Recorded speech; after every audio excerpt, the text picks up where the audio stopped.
I never thought a simple sentence could start a chain reaction so catastrophic and entertaining all at once. Emma, my fiancée of a year, looked at me over her coffee, eyes serious but faintly smug. My parents are paying for the wedding, so they get final say, she said as if this was some grand revelation. I paused, blinked, and then said calmly, "Fair enough." Little did she know those 3 words would unleash a storm that her family wouldn't survive, intact. We had been together for 5 years, and engagement bliss had lasted about a year. Wedding day was supposed to be in 4 months. I had saved meticulously around $40,000 for what I imagined would be a dream wedding, one that Emma and I had envisioned together. The kind of wedding that felt elegant, personal, and meaningful. She came for money, though. Her father, Gerald, ran a string of high-end real estate businesses, and her mother, Patricia, could spend like the world owed her cash. Not that I had an issue with that. Until their money became a weapon. At first, everything went smoothly. Emma and I booked a historic mansion for the venue, hired a photographer whose work was stunning, a band that could actually play live instruments, and a florist who transformed bouquets into works of art. All of it was in my name, because I was paying. It was our wedding, or so I thought. 2 months ago, everything changed. Gerald and Patricia decided they wanted to contribute. That meant in their minds that they wanted total control. Suddenly, our plans weren't ours anymore. It started small. Suggestions about catering, which flowers were too ordinary. A guest list that needed to triple to include business contacts. Then came the big guns. The mansion is lovely, but the country club has better optics for Gerald's clients. That photographer is too artsy. We know someone more reliable. And my favorite, you'll reimburse us for the deposits you already paid. Which, spoiler alert, never happened. Emma tried to calm me down. They're paying. It's only fair they get input, she said, tugging gently at my sleeve. Input, she explained, meant they can basically erase everything we've planned and replace it with their vision. I understood the logic, but my internal monologue was screaming. If they wanted final say, fine, I would give it to them. But I had one trick up my sleeve, and I smiled quietly to myself because the chaos that followed would be nothing short of glorious. That evening, I began my settle setup.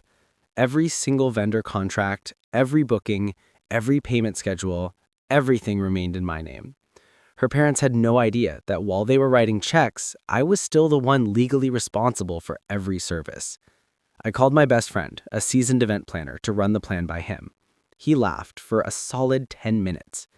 "Wait, you're seriously going to do this?" he asked. "Absolutely," I said. "They want final say? Fine. They can have every last ounce of it." I spent the night meticulously compiling contracts, payment schedules, vendor contacts, and deposit proofs into a neat folder. Every detail Emma's parents would need to step into their newfound authority was there. By Thursday evening, I drove to their house with the folder in hand. Gerald opened the door, already in full pompous mode. "Tristan wasn't expecting you," he said. I smiled. "Since you and Patricia are paying and you get final say, I figured you should also handle all the contracts. Here's everything you need." I handed him the folder. I watched as his smug face turned to confusion. "What's this?" he asked. Patricia appeared behind him. "You're giving us everything?" she asked. "Everything. Deposits, payments, schedules, responsibilities. Your wedding, your responsibility." Their expressions froze. Perfect. Just as I had hoped. They would soon realize that final say comes with final responsibility. Emma had no idea. She was upstairs, probably thinking her parents had everything under control. Little did she know, she had just handed me a perfect setup to teach a very expensive but incredibly satisfying lesson. I went home that night, poured a beer, and leaned back. The game had begun, and I had all the pieces in place. The storm was about to hit, and I had a front row seat. Friday morning arrived like a ticking bomb. I sat at my desk with a lukewarm coffee, scrolling through emails when the first explosion hit. Gerald had called the country club to clarify the contracts. Bless the staff, they knew exactly who held the legal authority. Without my signature, nothing could be changed. Not a thing. Gerald's smug confidence? Gone. Poof. Patricia, of course, had decided to personally call the caterer. Apparently, she felt the need to negotiate every menu item down to the size of the butter pats. The caterer patiently explained that her upgrades, premium dishes, triple the guest count, and personalized meals for every VIP, added an extra $15,000. Oh, and that wasn't even including the band or the photographer, who now needed extra hours and assistance for a larger venue. I leaned back, smiling. Every single dollar they had demanded control over was now directly tied to financial responsibility. You see, giving them final say didn't remove the fact that someone had to pay for it, and that someone, unexpectedly, was them. I sipped my coffee again, thinking, this is going to be fun. Emma, on the other hand, was spiraling. Her phone calls began at 9 a.m., nonstop. "Tristan, you can't do this. This is insane," she screamed into my voicemail. I didn't answer. Instead, I drafted a quick text. "Fair enough. Your parents have final say. They have all contracts. I'm not involved. Good luck." That was all. The rest of the day, I focused on work, watching her family flounder like fish out of water. By mid-afternoon, the texts were coming faster. The florist was angry, demanding confirmation of deposits. The photographer threatened to cancel if payment wasn't received. The band manager was calling multiple times, desperate for clarity. And somewhere in the middle of all this, Emma's screaming hit peak volume over the phone. They can't. They'll ruin everything. Fix this now." I texted back, "Not my problem. Legally, everything is theirs now. Enjoy." The Whitmores were blissfully unaware that every power move they made was being meticulously documented. Contracts signed, payment schedules confirmed, legal responsibility firmly in their hands. Patricia upgraded the floral arrangements to full orchids. Gerald insisted on private chef stations for business clients, and suddenly the budget I had painstakingly saved for a beautiful $40,000 wedding was looking like a $70,000 extravaganza, entirely funded by them, entirely under their control. That evening, I poured another beer and recounted the day's chaos to my friend. "This is better than Netflix," he said, shaking his head. "Seriously, Tristan, you're sitting there like a king watching the world burn." I laughed. Exactly. They wanted final say? Fine. I just made sure they also got final responsibility. Emma came over after work. First time in weeks since she'd been living at her parents' house trying to micromanage everything. She collapsed into my couch like a storm cloud. You let them do this? You actually gave them the contracts?" she whispered, exhausted and teary. I nodded. "Yep. Fair enough, right? You said final say. I just applied it literally." Her eyes widened, the anger and shock blending into disbelief. They can't handle this," I shrugged. "They'll learn quickly that authority without preparation or understanding is chaotic." She stared at me, defeated. "But they'll ruin everything. The flowers, the music, the venue. It's all going to be a disaster." I smiled, calm and smug. "Exactly. Your parents wanted control, you got it. But someone's got to pay. Literally." By the weekend, I wasn't just watching chaos, I was cataloging it. Every vendor call, every frantic email from Patricia, every desperate attempt by Gerald to regain control was a story in itself, and all of it traced back to one simple statement from Emma. They get final say. They thought they were asserting power. In reality, they were walking straight into a financial and logistical nightmare with no one to blame but themselves. I sat back, beer in hand, and marveled at the beauty of it. The wedding they wanted to control, now legally, financially, and logistically, their problem. Emma and I were spectators in the theater of parental chaos, and for the first time in months, I felt completely at peace. Monday morning hit like a freight train. I was at work, quietly sipping coffee, when my phone started buzzing like it was possessed. Emails, texts, and missed calls stacked up faster than I could count. Gerald and Patricia were already deep into chaos mode. The sheer magnitude of what they had unleashed finally hit me, and I had to suppress a laugh. First, the venue called. "Mr. Blake, we need confirmation on the deposit," said Rebecca, the coordinator. I smiled. Deposits? Not my problem anymore. Every single contract had been legally transferred to the Whitmores. My name was no longer attached. I could sit back, sip my coffee, and watch the financial storm unfold. Patricia, as expected, called the caterer to complain about pricing. "I can't believe this. How is it so expensive?" she demanded. The caterer patiently explained that her upgrades alone, premium menu, personalized meals for 300 guests, and special dietary accommodations added thousands of dollars. Gerald was still under the impression that final say didn't require financial responsibility. That assumption was about to crumble.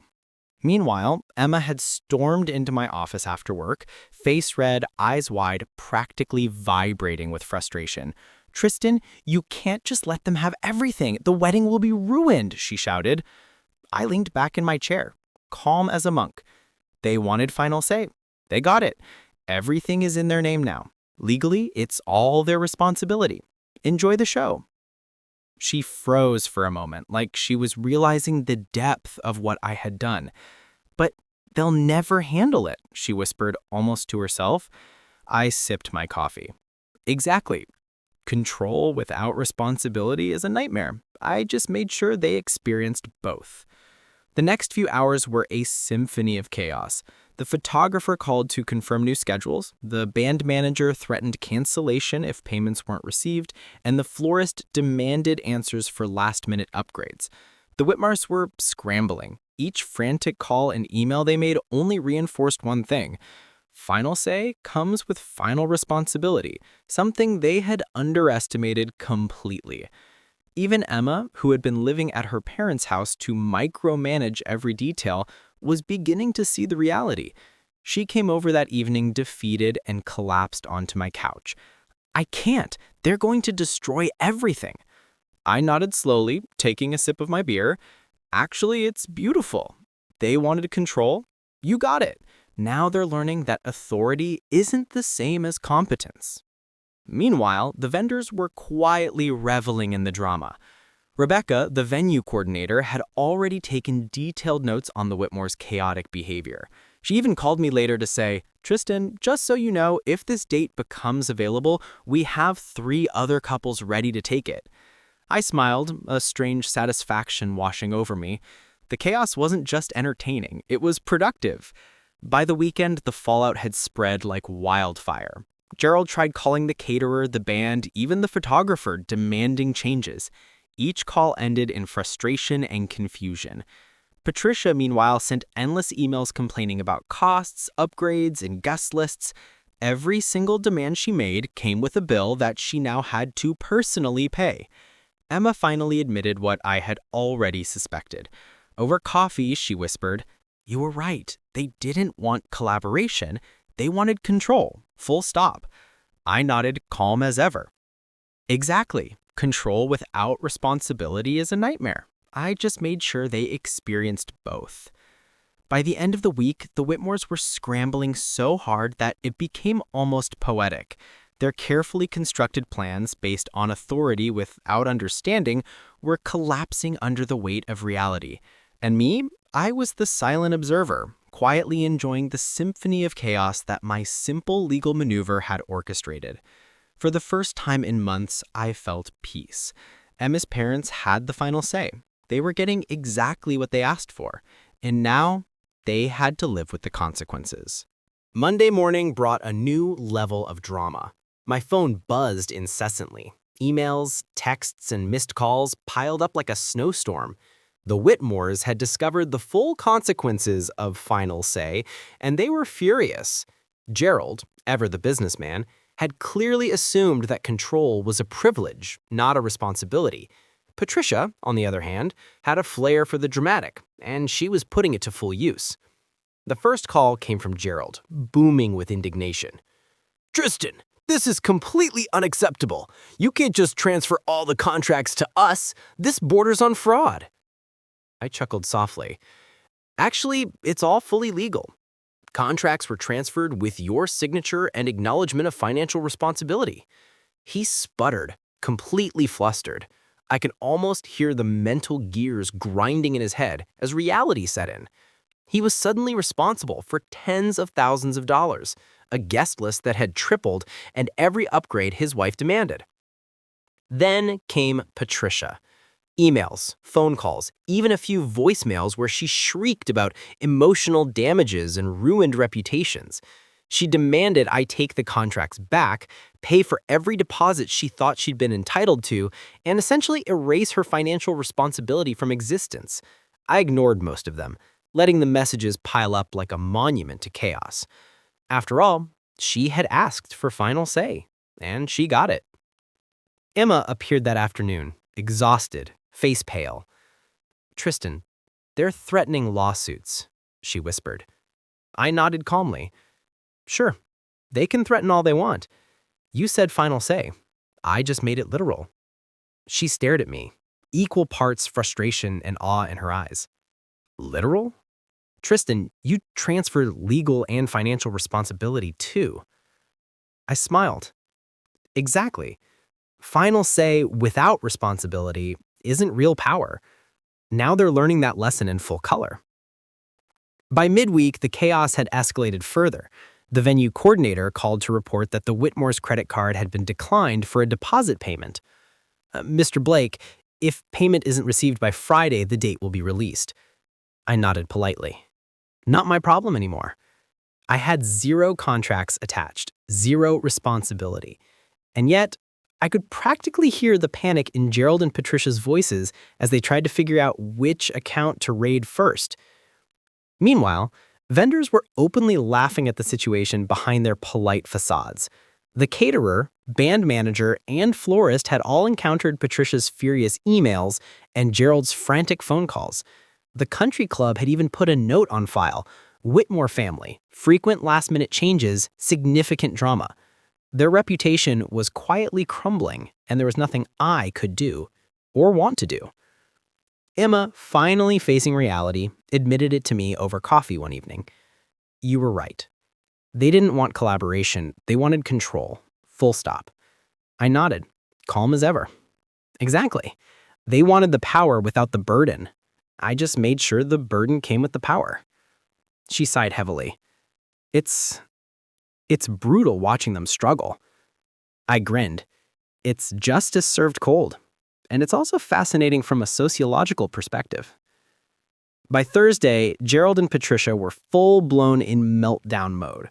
Gerald tried to contest the contracts legally, claiming there was misunderstanding about the responsibilities.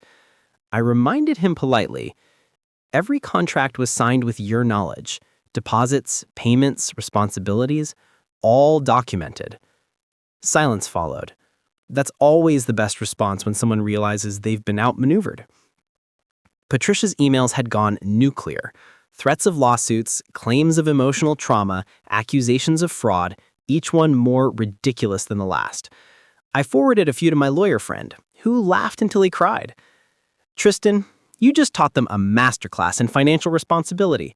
They have nothing." I leaned back in my chair, taking a sip of beer as the storm raged on. Emma's reaction was perhaps the most bittersweet. She had been so caught up in wanting her dream wedding under her parents' guidance that she hadn't seen how destructive their control would be. Now, seeing them scramble, she finally understood why I had done what I did. "You weren't just protecting yourself, were you?" she asked softly. I shook my head. "I was also protecting us from a wedding that would have cost more than it should, and from parents who clearly value power over partnership." By the end of the week, the Whitmores were frantically juggling deposits, cancellations, and angry vendors. They had been handed final say, but they had underestimated the price of authority. The fallout was catastrophic, spectacular, and frankly, satisfying. I could finally relax. By Friday, the situation had reached its chaotic peak. I had just finished a long meeting when my phone exploded. 27 calls, over 60 texts, and voicemail stacking up like a digital avalanche. The Whitmores were officially in full panic mode. The country club deposit was due, the band was threatening cancellation, the photographer refused to confirm without payment, and the caterer was considering halting all preparations. And yes, Emma was screaming through voicemail like a hurricane. I didn't answer. I poured myself a beer, sat back in my chair, and let the storm unfold. Legally, everything was no longer my responsibility. I had handed the contracts to Gerald and Patricia with full transparency. They had agreed to the terms. The stress? Entirely theirs now. And honestly, it was beautiful. Emma finally showed up at my apartment after weeks of staying with her parents. Her face was pale, her hair slightly disheveled, and her eyes wide with disbelief. Tristan, you actually did it. You gave them everything? She asked, almost whispering. I nodded calmly. I did. You said final say.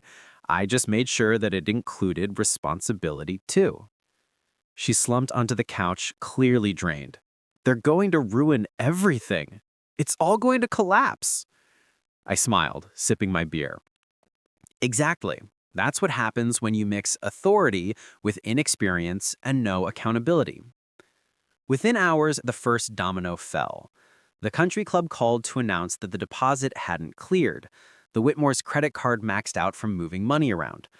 The venue would release the date unless payment arrived immediately. The band called, the photographer called, and the florist called. Every single vendor was now in full-blown panic mode. The best part? The Whitmore's own attempts to fix the situation were failing spectacularly. Gerald tried to negotiate with the caterer, claiming there was a misunderstanding. Patricia sent email after email demanding consideration and adjustments. Every time they demanded something, it cost them more money. Final say, it turns out, came with a price far beyond what they had anticipated. Emma finally showed up at my apartment after weeks of staying with her parents. Her face was pale, her hair slightly disheveled, and her eyes wide with disbelief.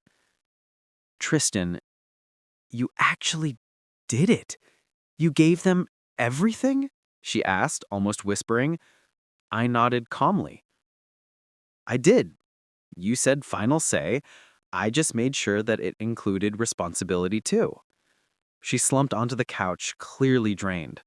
They're going to ruin everything. It's all going to collapse. I smiled, sipping my beer. Exactly. That's what happens when you mix authority with inexperience and no accountability. By the weekend, the wedding was officially off. Every vendor confirmed cancellations due to non-payment, and the Whitmores were left scrambling to figure out what to do next.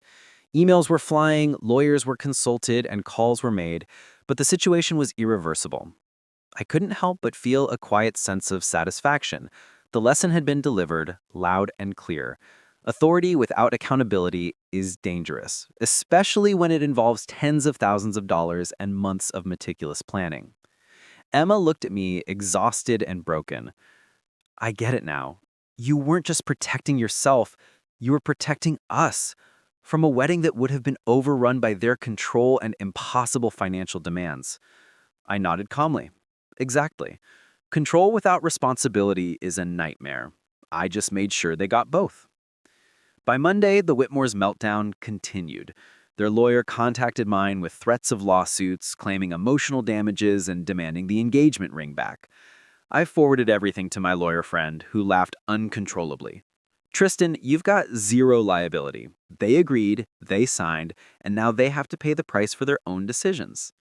And then came the small but poetic aftermath.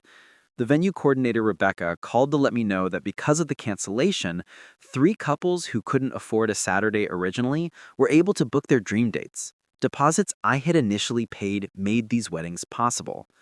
Karma, it seems, has a peculiar way of balancing the scales. Emma and I finally had a chance to talk without yelling, screaming, or parental interference. She admitted that she had let her parents' influence dominate her decisions for months. I lost sight of what this was supposed to be about. Us, she whispered. I nodded gently. Lesson learned. Boundaries matter. Sometimes standing firm is the only way to protect yourself and the people you care about. By the start of the following week, the dust had begun to settle, though the reverberations of the wedding chaos were still echoing across every vendor in town. I woke up Monday morning with a sense of calm I hadn't felt in months. The phone that had been a constant source of anxiety and amusement was now mostly silent. Emails and texts from vendors had slowed. The Whitmores were either too embarrassed, too frustrated, or too broke to continue their frantic attempts at damage control. Emma reached out, asking to meet for coffee. I wasn't sure if I should expect anger, tears, or both. Instead, I found her tired, reflective, and more composed than I had seen in weeks. Tristan, she said softly, I owe you an apology for letting them take over everything. I didn't see how much control they were taking from us, from me, from us as a couple. I nodded, taking a sip of my coffee. It's okay. You were caught in the middle, but now you understand. Final say isn't a free pass to act without consequence. Responsibility comes with every decision, especially financial and legal ones. She sighed, a mixture of relief and regret in her voice. You protected me, us, without me even realizing it at the time. I smiled faintly, a quiet satisfaction warming me. That's the thing. Boundaries aren't just about controlling others. They're about protecting yourself and those you care about. Sometimes lessons have to be learned the hard way. The Whitmores continued their meltdown in spectacular fashion.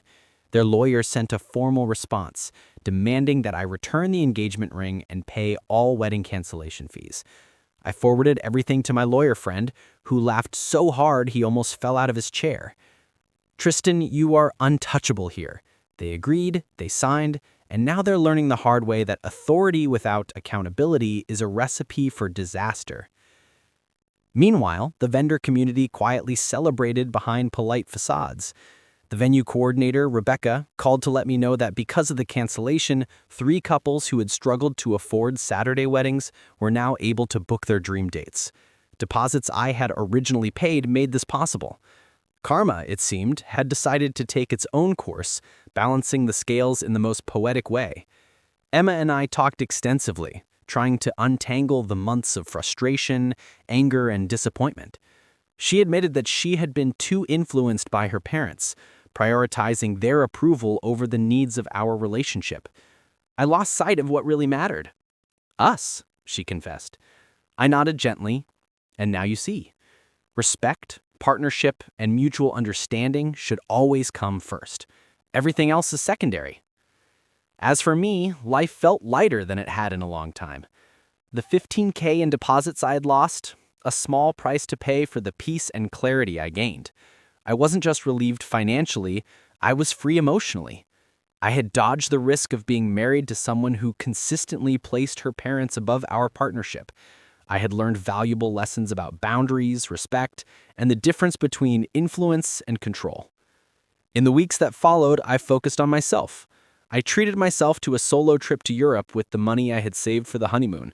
I wandered the streets of Italy, ate pasta in Florence, sipped espresso in Rome, and allowed myself to live without thinking about wedding venues, cancellations, or parental interference. For the first time in months, I felt fully present in my own life.